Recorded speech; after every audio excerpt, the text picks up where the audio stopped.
How do you know if you're being ghosted?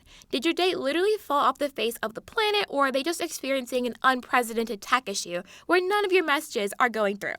These are some of the things people imagine have happened to their ghoster, even though there's pretty much a 0% chance that one of these absurd scenarios is the reason why you haven't heard back from someone. Ghosting is easy to spot when someone you've been in consistent communication with abruptly meets you with a stone cold silence. If you've ever been ghosted someone you were seeing, or just curious about the topic, you don't want to just leave this episode hanging. Pun intended. Ghosting is abruptly ceasing communication with someone without explanation or warning. It can apply to different areas of life, but the most common context is in dating, whether it's someone you've been talking to either over the phone, via text, or someone you've gone out on a few dates with, or even been in a relationship with. If they suddenly stop responding to your calls or text messages when there's clearly an expectation of hearing back from them again, then you've been ghosted. Usually it's someone you've been seeing but are not in an official relationship with. Many times the narrative is two people have been getting to know each other, and one person thinks everything is going great, imagining a future, maybe marriage, with the other party, and eagerly waiting to see them again. Meanwhile, the other person knows they don't want to continue exploring the connection and have often already lost interest in the person they've been seeing for a reason often only known to the ghoster. But of course, ghosting doesn't just happen in dating, but also friendships and in the job market. You may have had this experience if you've applied for a job and been in contact with the employer, only to find that they've suddenly stopped acknowledging you just when you thought you were about to get hired. One of the worst parts of ghosting from the perspective of the ghostee is that most times they don't have a way to find the person in real life, such as not knowing their address or their workplace, and having no real way to contact their ghoster without the ghoster responding to digital communications. There's this radio segment called Blown Off that I've been listening to for over 10 years, and it is absolutely one of the best segments on the radio. You can find the segment on Apple Podcasts for sure. I don't know about Spotify, but it's called Miguel and Holly Blown Off on Apple Podcasts. If you want to check it out, there'll be a link to it in the description box. But anyways, the segment comes on every weekday as part of a 4-hour morning radio show broadcast out of Charlotte, North Carolina. So in each episode, one person calls into the show explaining to the show host Miguel and Holly about how they've met someone really great, they've gone out on a date or two with them, and everything went exceptionally well from their perspective, but they haven't heard from their date again. And so then Miguel and Holly call the ghoster without telling the ghoster that they have the ghostee on the phone, and they ask the person why they've stopped communicating with the person that they've ghosted. And as you can imagine, the ghoster usually has a much different perspective on how the date went compared to the person who is confused on why they got ghosted. In recent episodes, Miguel and Holly have been inviting both parties onto the phone at the same time to facilitate more of a dialogue and prevent from just calling the ghoster out of the blue, mainly because people don't really answer their phone like when they see a random number calling as much as maybe they used to in previous years. But the segment is still extremely interesting and something I listen to pretty much almost every day. It's not necessarily someone's fault if they get ghosted, but I will say that sometimes people genuinely lack the self-awareness to realize how what they said or what they did was wrong or misleading, which led them to ultimately get ghosted. I remember in one episode of Blown Off, this guy called in to say that he'd been out on a date with this woman he met at work. She was dressed super nicely for the date, and then they went out to eat dinner at the cafe in the Whole Foods supermarket, and he thought the date was great, but for some reason he hasn't heard back from the woman since then. So Miguel and Holly get the woman who ghosted the guy on the phone, and she explains that the guy told her to meet her at a fancy steakhouse for dinner. So she got dressed up expecting dinner at a steakhouse, only for the guy to lead her to the Whole Foods cafe behind the steakhouse. And so the guy's explanation was that he told her to meet him at the steakhouse because there are so many Whole Foods markets in town that he wanted to use the steakhouse as a landmark on where to meet so that they didn't end up at different Whole Foods, even though he planned to take her to Whole Foods all along. So once both parties explained their perspectives, then Miguel and Holly tried to get the pair back out again, and in this case, the woman did agree to go out with the man again. There's usually a 50-50 chance that the couple will agree to go back out, usually depending on how crazy the scenario is, but in pretty much all the episodes, the person that got ghosted did something completely absurd, and they don't realize it, and that's why they got ghosted. I bring up the Blown Off radio segment to highlight that there really are two sides to ghosting, and in many cases, some self-awareness of the situation and how it might look from an outside perspective could help you guess why someone might have ghosted you. But obviously, we're not mind readers, and sometimes you'll never really know why someone ghosted you, and you need to find closure within yourself and not within an explanation that might not be coming.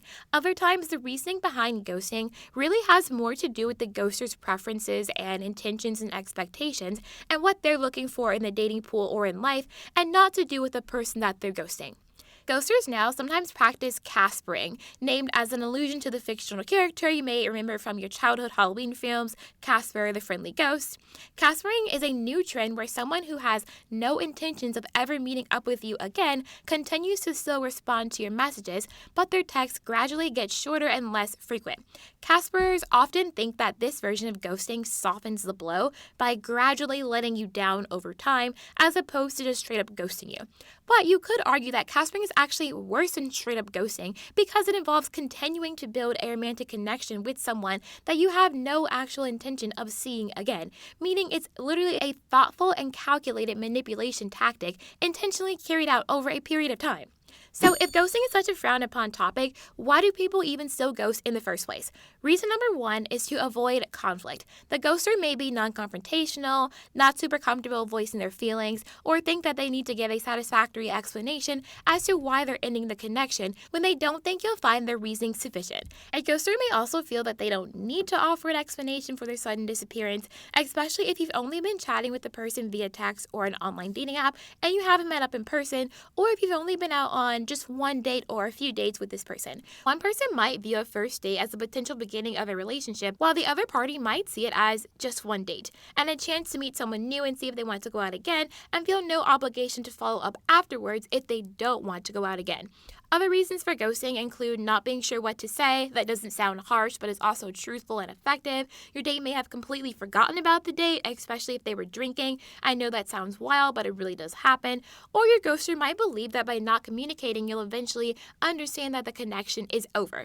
And the big one is that people may be motivated to ghost because they feel like they have endless options in the modern dating scene, especially with dating apps. Between so many singles searching for partnerships, endless options just one swipe away on Bumble and Tinder, and singles mixers in major cities, there's this ubiquitous idea that a person's next great match is literally just one swipe away or right around the corner. With all that said, I actually have an unpopular opinion on ghosting.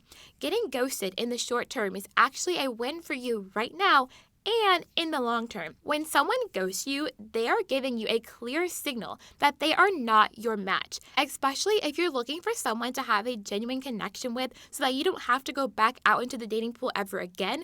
Someone voluntarily walking out of your life and disqualifying themselves as a contender for your life partner saves you from even having to contemplate whether a relationship with this person is right for you long term. Instead of wondering why someone has ghosted you or reflecting on what could have been if you had continued to get to see each other, you know that the person you're truly meant to do life alongside would never ghost you or exit your life with no explanation.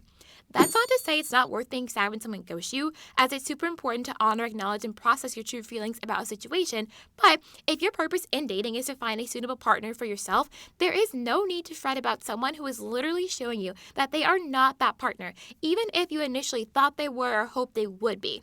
Kindness is always appreciated, but people, of course, don't owe you the treatment you may hope, expect, or deserve.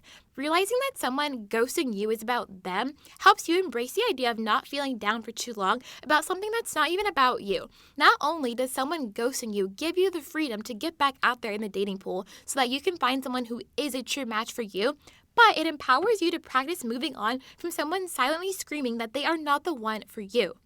Practicing not fixating on why certain things are over sets you free to attract the things and people that are meant to be in your life, instead of chasing and pining after those that were only there for a season and not a lifelong reason. You should be busy building a satisfying and fulfilling life, bursting with endeavors, activities, passions, and relationships that keep your cup full and fuel your happiness to the point that there is no time to waste on why a relationship situation isn't working out, because you already have so much good in your life and so much good that you're bringing into your life that no one gets to sabotage your mood for the rest of the day, the week, the month, year, your whole life, etc.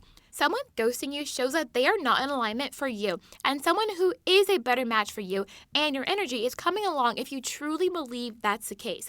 Getting ghosted offers you the chance to redirect your energy from pining and asking why someone is icing you out to seeing getting ghosted as an opportunity to focus on creating a life of satisfaction so that you can attract a new partner who's just as happy and fulfilled as you are. After that pep talk that hopefully shifted your perspective on ghosting and has inspired you to bounce back from someone removing themselves from your life, you're probably wondering how you can avoid being a ghoster yourself. One of the reasons why people ghost is because they don't really know how to say or how to tell someone, hey, I never want to see you ever again, in the nicest way possible.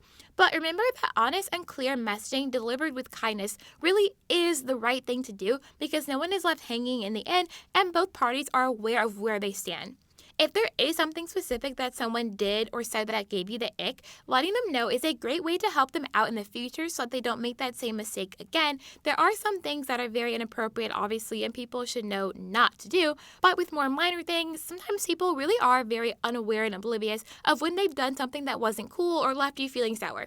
Like maybe you went out with a guy and he ordered a salad for you, or you went out on a first date and he talked only about himself the entire time and never asked about you.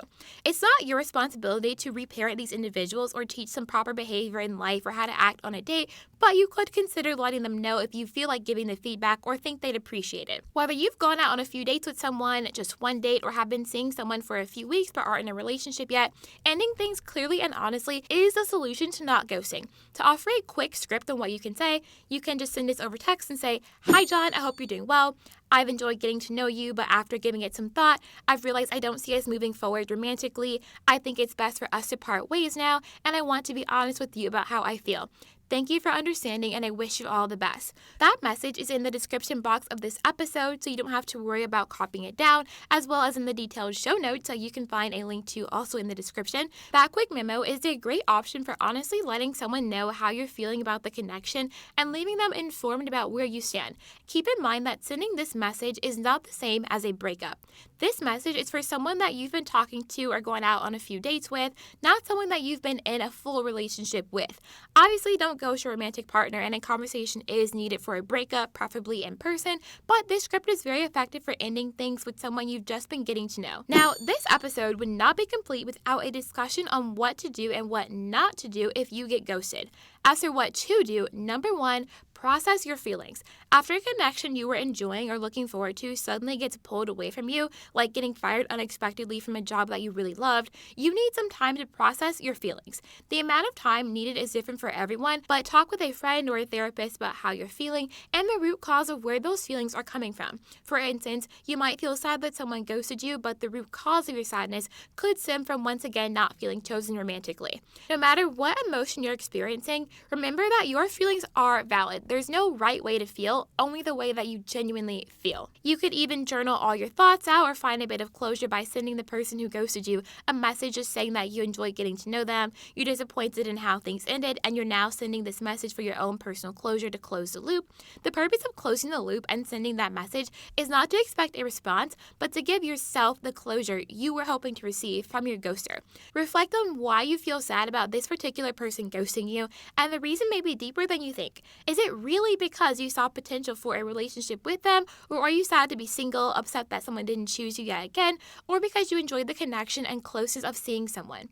When you're ready, start exploring other dating prospects with an abundant mindset, knowing that not every partner would leave you without explanation and that there are plenty of suitable partners out there in the world for you. It's not your fault for getting ghosted, but a little bit of reflection and self-awareness does go a long way. Did you and this person have clear communication? Could you have set better boundaries with them? Was there something you wanted or needed from the connection but weren't getting? Did you let the person know your boundaries and your expectations and what was and wasn't okay for you? Doing some reflection and self-awareness after getting ghosted is a great opportunity to take invaluable lessons from the situation and use the information in your next connection or partnership. Okay, so now for what not to do if you get ghosted. First, don't stay upset for a long time. It's reasonable to be hurt and feel those feelings for a while, but you have the power to choose your own feelings, be responsible for your own happiness, and decide that someone else doesn't get to dampen your mood for the next 2 months. The next thing not to do, especially in the first few days or weeks of not hearing from someone you've been in regular communication with, is to assume that something wild and absurd happened to them, like thinking they lost their phone in the ocean, they suddenly died, or they're experiencing a difficult tech issue and haven't reached out to you for one of those reasons. Yes, these are things that could happen in real life, but the most likely scenario is that you're being ghosted and the other person doesn't want to stay in contact with you. Thirdly, don't stop dating and assume that all the good people are partnered up already because of this one bad experience, even if this is the 100th time you've been ghosted or had a connection that you valued that failed. There are so many women going around sour and bitter about dating due to an infinite number of bad dating experiences, but it only hurts you in the end to have a negative mindset. Instead, keep believing that the love you want exists, take ownership of your life instead of staying in the victim mindset, and decide that no matter how many bad dating experiences you've already had or will have in the future, you still get to have your happily ever after in the end, and no one, including yourself, gets to block that blessing from your life. Number 4, don't keep hope alive that the ghoster will reach back out.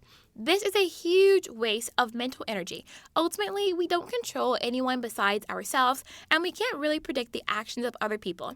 The best approach is to continue on with your life expecting not to hear back from this person so you can truly shut the door on the experience and move on to finding someone who's a much better fit for you. Don't keep reaching out to the person because it'll make you seem desperate, and if you are being ghosted, the person will probably block your number anyways. Wanting to send a message back for closure is understandable, but if you do want to send one final message acknowledging that you know you've been ghosted, that's fine, but promise yourself you won't keep reaching back out for your own sake. And finally, the last and most important thing not to do if you get ghosted is to welcome the ghoster back into your life romantically if they reach back out to you. Sometimes someone will ghost you and then slide back into your life a few months later like nothing happened. Or if they see a cute picture of you online, they'll suddenly remember what they're missing out on. But people who have removed themselves from your life with no explanation don't get to reinsert themselves back into your world whenever they feel like it, especially not as a romantic prospect. The thing about dating someone who ghosted you is that that person has clearly shown that they don't care enough about your feelings to communicate clearly with you on where they stand. They've shown that they are willing to completely walk away from you and walk out of your life on a moment's notice without valuing you enough to tell you that they're leaving. Maybe you could be friends with a ghoster depending on the situation because friendships crumble and get repaired all the time. But when it comes to romantic partners, you deserve someone who demonstrates commitment and clear communication, and someone who's ghosted you has already shown that they do not meet these criteria and are not an ideal romantic match for you. Today's big pink question is, if you've ever been ghosted or ghosted someone else, how did you experience and manage your emotions, and how did these experiences shape your views on communication and closure in dating? Thank you so much for tuning in, wishing you so much love and positivity, and I will see you same time next week.